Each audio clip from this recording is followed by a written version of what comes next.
नमस्कार मित्रांनो, आज खरं तर संविधान दिवस आहे। 26 नोव्हेंबर रोजीच आपल्या देशाचं संविधान स्वीकारलं गेलेलं होतं आणि आजच एक बातमी येते की पाकिस्तान जो आपला शेजारी देश आहे, जो आपले एक दिवस आधी ज्याला स्वातंत्र्य भेटलेलं होतं, त्यांचा माजी पंतप्रधान, माजी क्रिकेटपटू इम्रान खान याची जेलमध्ये हत्या करण्यात आलेली आहे। अर्थात ही अफवा आहे की सत्य आहे ते आपल्याला काही वेळात कळेलच, परंतु ज्या संविधानामुळे आज आपण आपल्या देशामध्ये इतक्या शांत पद्धतीने आणि इतक्या चांगल्या पद्धतीने जगू शकतो, ते लोकशाहीला पूरक असलेलं धर्मनिरपेक्ष संविधान नसल्यामुळे आपल्या शेजारच्या पाकिस्तानमध्ये आणि काही दिवसांपूर्वी बांगलादेशमध्ये काय हाल झाले हे आपण बघितलेलंच आहे।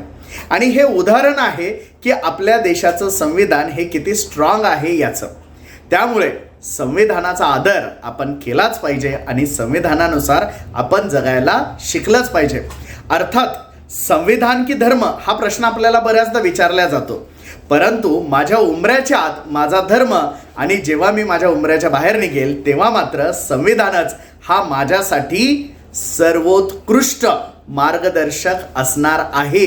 ही मानसिकता जेव्हा प्रत्येक भारतीयाची तयार होईल तेव्हा आपल्या देशामध्ये धर्म की देश, संविधान की धर्मग्रंथ या गोष्टींमध्ये कधीही कन्फ्युजन राहणार नाही। असेच नवनवीन व्हिडिओ बघण्यासाठी आम्हाला फॉलो करायला विसरू नका।